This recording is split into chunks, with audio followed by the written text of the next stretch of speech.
Hello friends. आज हम लोग increment decrement operator and modulus operator के बारे में पढ़ेंगे। दोनों को एक एक करके समझेंगे। तो सबसे पहले हम लोग इंक्रीमेंट डिक्रीमेंट ऑपरेटर पढ़ लेते हैं कि ये क्या होता है। ठीक है, तो इंक्रीमेंट डिक्रीमेंट ऑपरेटर का सिंबल क्या होता है। इंक्रीमेंट के लिए हम लोग प्लस प्लस का यूज़ करते हैं और डिक्रीमेंट के लिए हम लोग माइनस माइनस का यूज़ करते हैं। ठीक है, प्लस प्लस करने से क्या होता है, इंक्रीमेंट करने से क्या होता है कि कोई भी वैल्यू होगा उसको वो एक से इंक्रीमेंट कर देगा। ठीक है, एक से वो बढ़ा देगा।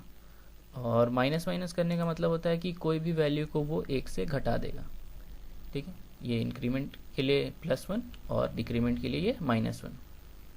ठीक है, अब इसमें क्या होता है कि ये दो तरह का होता है, मतलब इंक्रीमेंट डिक्रीमेंट जो होता है वो दो तरह का होता है। ठीक है, यहाँ पे एरो बना देते हैं आपको बताने के लिए।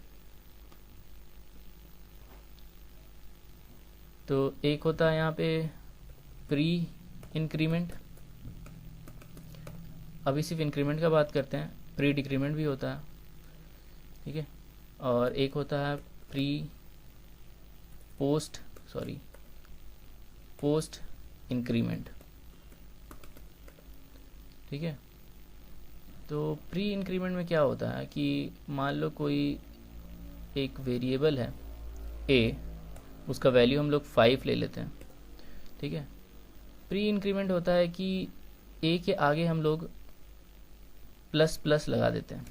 ठीक है, और पोस्ट इंक्रीमेंट का मतलब होता है कि ए के बाद हम लोग प्लस प्लस लगाते हैं। दोनों का मतलब वही होता है कि एक से वैल्यू को बढ़ाना है, लेकिन इसमें एक अंतर है। अंतर क्या है कि जब भी हम लोग प्री इंक्रीमेंट करेंगे तो ये प्री इंक्रीमेंट हमेशा ये बोलता है कि पहले मेरे को बढ़ाओ फिर मेरा वैल्यू बताओ।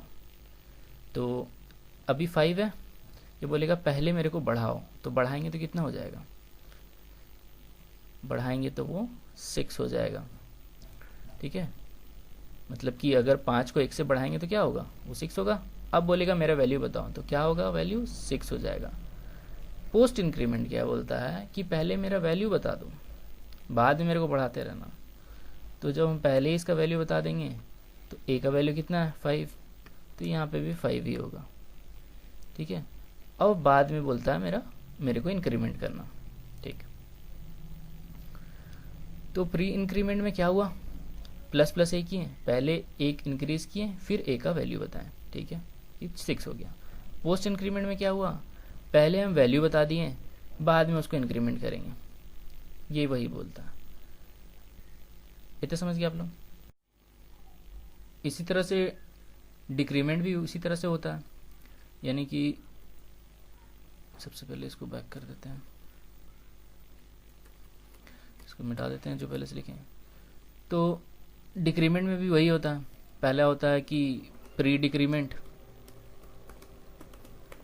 और दूसरा होता है पोस्ट डिक्रीमेंट। ठीक है, तो उसी तरह से फिर से देखते हैं कि ए का वैल्यू अगर 5 है तो प्री डिक्रीमेंट क्या होगा, प्री डिक्रीमेंट होगा पहले माइनस माइनस होगा फिर ए लिखेंगे, और पोस्ट डिक्रीमेंट क्या होगा, ए को पहले लिखेंगे फिर माइनस माइनस देंगे। तो माइनस माइनस ए का मतलब क्या हुआ कि ये बोलेगा पहले मेरे को घटा दो फिर मेरा वैल्यू बताओ। तो 5 था तो 5 को घटा देंगे तो कितना हो गया, 4। तो फिर उसके बाद हम उसका वैल्यू बताएंगे, तो वैल्यू बताएंगे तो कितना हो गया, 4। और पोस्ट डिक्रीमेंट क्या बोलता है, पोस्ट डिक्रीमेंट बोलता है कि पहले मेरा वैल्यू बता दो, बाद में मेरे को घटाते रहना। ठीक है, तो पहले इसका अगर वैल्यू बता देंगे तो 5 होगा। ठीक, आइए इसको हम लोग कोड से भी देख लेते हैं कि हम लोग क्या कर रहे हैं। तो यहाँ पे आते हैं और सबसे पहले हम लोग इंट में ए ले लेते हैं। उसके बाद हम लोग क्या करते हैं, प्रिंट करते हैं। इंट में ए ले लिए पर वैल्यू नहीं लिए, वैल्यू ले लेते हैं यहाँ पे कुछ भी, तो मान लो वैल्यू ले लेते हैं 5। ठीक है, उसके बाद ले लेते हैं प्रिंट एफ। अभी जो मैं बोल रहा था आपको समझ में आ जाएगा मैं क्या बोलना चाह रहा था, %d अगर अभी तक नहीं समझ में आया है तो, कॉमा ++a। ठीक है, ये क्या है, प्री इंक्रीमेंट। ठीक, अभी इसको सिंगल ही रन करके दिखाते हैं। अभी इसको कंपाइल करते हैं, कंपाइल हो गया, रन करके देखते हैं क्या होगा। वैल्यू 6 होना चाहिए, देखो 6 आया। अच्छा, अगर ये प्लस प्लस ए की जगह क्या होता, ए प्लस प्लस होता तो क्या होता। हम लोग क्या बोल रहे हैं, ये क्या बोलेगा, पहले मेरा वैल्यू बताओ, बाद में मेरे को बढ़ाते रहना। तो यहाँ पे इस जगह पे वैल्यू क्या होगा, इस जगह पे वैल्यू 5 ही होगा। ठीक है, रन कर देते हैं, देखो 5 आया वैल्यू। अच्छा, अब बाद में मेरा वैल्यू बढ़ा होगा, मतलब क्या था वो भी देखते हैं। ये जो बोल रहा है बाद में मेरा वैल्यू बढ़ाओ, इसका मतलब क्या था, तो यहाँ पे ए को ही प्रिंट कर देते हैं। अब देखो क्या होता है, यहाँ पे क्या किया, यहाँ पे वो 5 था तो बोला पहले मेरा वैल्यू बता दो, तो बता दिया, प्रिंट कर दिया। अब बोलता है मेरा वैल्यू बढ़ाना बाद में। तो जब भी ए प्लस प्लस से, मतलब इस जगह से डेटा आगे बढ़ेगा, चाहे वो नेक्स्ट लाइन पे बढ़े, चाहे वो नेक्स्ट एलिमेंट पे बढ़े, जैसे ही यहाँ से ए प्लस प्लस के बाद से वैल्यू आगे बढ़ेगा, एग्जीक्यूशन वो क्या करेगा, ए को बढ़ा देगा। तो जैसे यहाँ पे ए प्लस प्लस था और ये नेक्स्ट लाइन में जैसे आया, तो ए का वैल्यू अब क्या हो जाएगा, यहाँ तक तो 5 था और प्लस प्लस किए, तो जैसे ही नेक्स्ट लाइन में आएगा वो ए का वैल्यू को 6 कर देगा। तो हम लोग का प्रिंट क्या आना चाहिए, यहाँ पे 5 आना चाहिए और यहाँ पे 6 आना चाहिए। कंपाइल कर दिए, रन करते हैं, देखो 5 आया फिर 6 आया। तो पोस्ट इंक्रीमेंट यही होता है कि वो बाद में वैल्यू को बढ़ाता है। ठीक है, इसमें थोड़ा सा वेरिएशंस और कर लो तो, और खुद से आउटपुट सोचना इसका। printf %d /n comma a printf %d /n comma plus plus a। इसका बताओ, सोच के जल्दी से वैल्यू क्या क्या होगा, पॉज कर लो और सोचो। ठीक है, फिर मैं इसको रन कर देता हूँ। तो यहाँ पे तो 5 आएगा, फिर यहाँ से बढ़ेगा तो कितना हो जाएगा 6। तो यहाँ पे तो 6 आएगा क्योंकि पहले यहाँ पे वैल्यू बताना है, फिर जब यहाँ से आगे बढ़ेगा तब एक इंक्रीमेंट होगा। तो 6 के बाद फिर यहाँ से आगे बढ़ा तो क्या हो जाएगा 7 यहाँ पे आएगा। 7 के बाद क्या है, प्री इंक्रीमेंट है, तो यहीं पे 8 हो जाएगा। तो 5 6 7 8 होना चाहिए। ठीक है, देखो 5 6 7 8 आ रहा। आप इसमें इसके बीच में डिक्रीमेंट ऑपरेटर भी यूज़ कर सकते हैं। जैसे मान लो मैं यहाँ पे माइनस माइनस यूज़ कर देता हूँ, तो इस जगह पे वैल्यू क्या हो गया, पहले हमको वैल्यू बताना है तो वैल्यू बता दिए 5।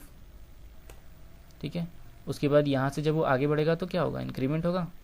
इंक्रीमेंट होकर यहाँ पे कितना आएगा 6 आएगा ना। जब यहाँ से आगे बढ़ेगा तब वो माइनस माइनस करेगा। ठीक है, तो यहाँ से आगे बढ़ा, माइनस माइनस किया, यहाँ पे कितना आ गया 5 वापस से।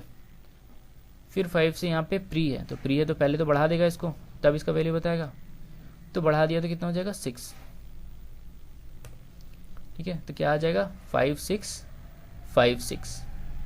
तो इसको कंपाइल रन करके देख लो क्या आ रहा।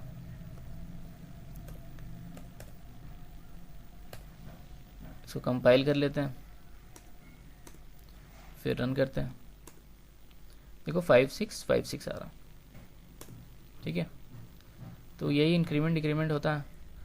इसमें और एक चीज़ है, उसको भी देखते हैं कि मान लो a का वैल्यू तो 5 है, उसके बाद हम b ले लेते हैं और b में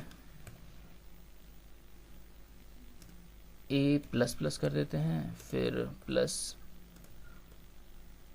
a प्लस प्लस कर देते हैं, फिर प्लस प्लस प्लस a कर देते हैं।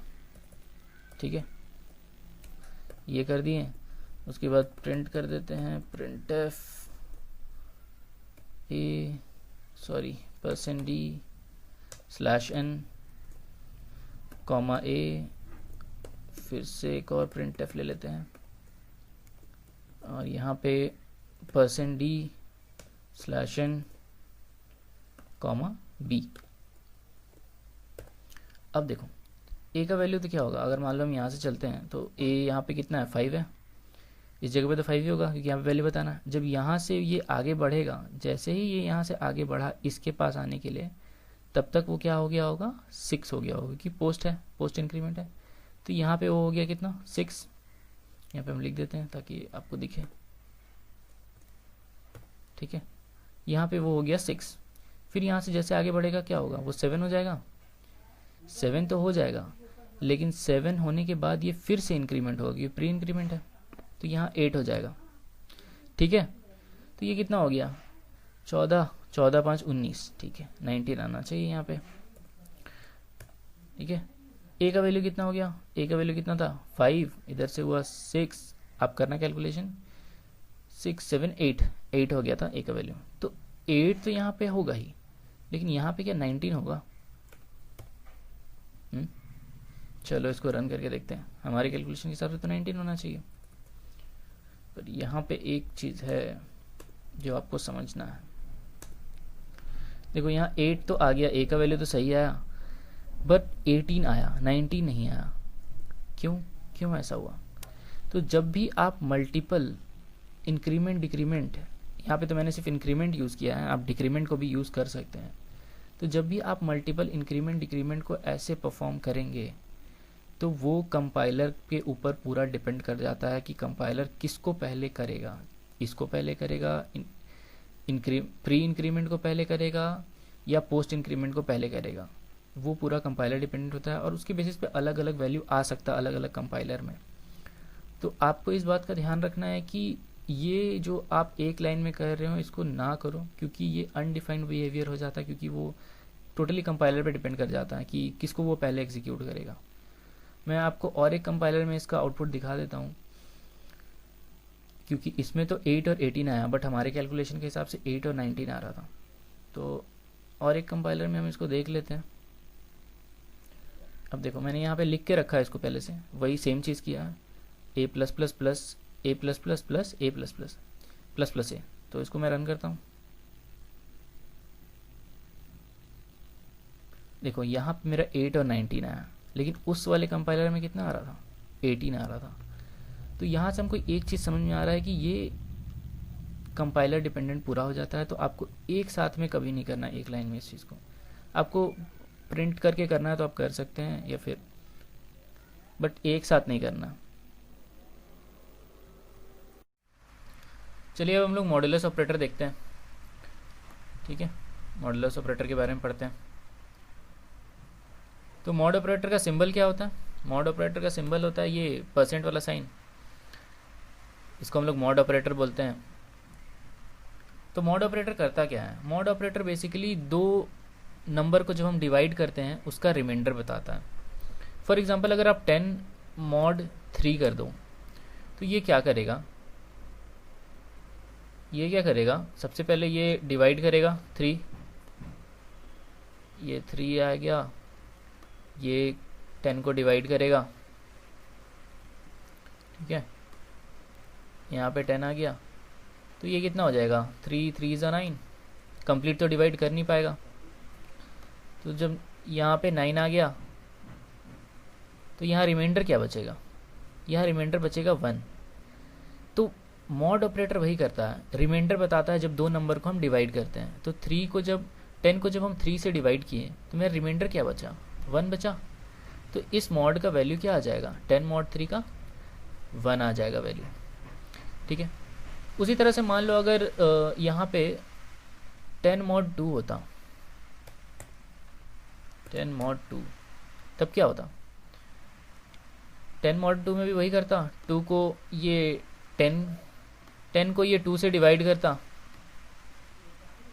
ठीक है, यहाँ पे 10 लिख देते हैं। तो कितने बार में जाता, ये 2 5 10 होता।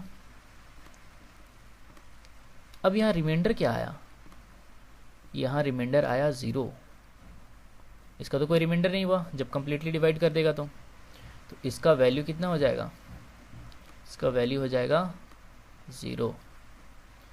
ठीक है। तो मॉड ऑपरेटर बेसिकली यही करता है, ये दो नंबर को डिवाइड करके उसका रिमाइंडर फाइंड करता है। अगर कंप्लीट डिवाइड हो गया तो रिमाइंडर 0 ही आएगा, और अगर नहीं हो पाया तो 1 आ जाएगा। अच्छा, एक चीज़ अगर मैं आपसे फिर से पूछूं कि अगर 3 मॉड 10 कर दो तो तब वैल्यू क्या आएगा? आप बोलोगे पता नहीं, या फिर आपको पता होगा। तो क्या करना है इसमें हमको 10 को यहाँ रखना है और 3 को यहाँ रखना है, मतलब 3 को बेसिकली 10 से डिवाइड करना है। तो ये डिवाइड कर पाएगा नहीं, जब डिवाइड नहीं कर पाता तभी तो उसको रिमाइंडर बोलते हैं। यहाँ पे आप देखो, जो इस जगह पे यहाँ पे मैंने क्या किया, 3 को डिवाइड किया, अब 1 बचा। अब ये 3 1 को तो डिवाइड नहीं कर पाएगा क्योंकि ये छोटा है, तो यही तो रिमाइंडर हुआ। तो यहाँ पे भी जब डिवाइड नहीं कर पाएगा तो क्या हो गया, ये मेरा यही रिमाइंडर है।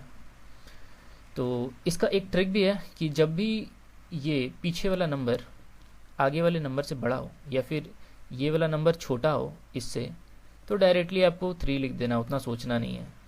आपको 3 लिख देना है कि इसका वैल्यू 3 आएगा, आपको पता है पहले से, क्योंकि ये वैल्यू छोटा है इससे, तो छोटा है तो यही रिमाइंडर बचेगा। ठीक, और एक दो बात जान लेते हैं इसमें मॉड के बारे में। अगर मॉड के साथ नेगेटिव पॉजिटिव साइन है तब क्या? फॉर एग्जाम्पल, अगर -10 मॉड 3 ये है, आप वैल्यू फाइंड करो, तब तक मैं लिखता हूँ -10 mod -3 equal to 10 mod -3 equal to और 10 मॉड 3 इक्वल टू। अब इसमें वैल्यू क्या आएगा, कौन सा नेगेटिव कौन सा पॉजिटिव?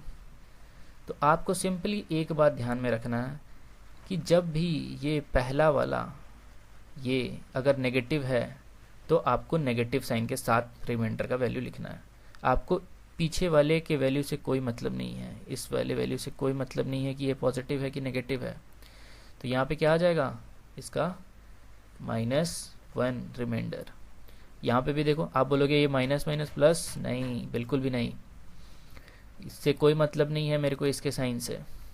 ये प्लस हो माइनस हो मुझे कोई लेना देना नहीं इससे, मुझे सिर्फ मतलब है इसके साइन से। अगर ये नेगेटिव है तो फिर ये -1 ही आएगा। अब यहाँ पे बताओ इसका साइन क्या है, पॉजिटिव है 10 का, तो ये +1 ही होगा, और यहाँ पे तो 1 ही होगा क्योंकि कोई भी नेगेटिव वाला चीज़ नहीं है 10 पे। ठीक है, इसको मैं रन करके भी दिखा देता हूँ आपको, नेगेटिव पॉजिटिव वाला, आप एक बार देख लो। तो मैंने यहाँ पे लिख के रखा है, आप एक बार गो थ्रू कर लो आप पॉज करके। तो 10 मॉड 3 है, -10 मॉड 3 है, -10 मॉड -3 है, 10 मॉड -3। तो इसका तो 1 आना चाहिए पहले वाले का, दूसरा का -1, तीसरे का भी -1 और चौथे वाले का 1। तो कंपाइल रन करके देखते हैं। कंपाइल कर लिए, रन कर लिए, अब देखो 1 आया, -1 -1 1, तो जैसे हमने देखा था वैसे ही आ रहा है। तो यही था इंक्रीमेंट डिक्रीमेंट ऑपरेटर और मॉडुलस ऑपरेटर। ये बेसिकली हम लोग इसलिए कर रहे हैं क्योंकि हम लोग को आगे प्रोग्रामिंग के क्वेश्चंस लूप वगैरह में बहुत सारे में ज़रूरत पड़ेगा। तो अगर आप कुछ क्वेश्चन सजेस्ट करना चाहते हैं लूप को लेके जिसमें आपको कन्फ्यूजन हो रहा है तो आप सजेस्ट कर सकते हैं, मैं उस पर वीडियो बना दूंगा। और लाइक शेयर ज़रूर करना, और अगर चैनल पे नए हो तो सब्सक्राइब ज़रूर करना।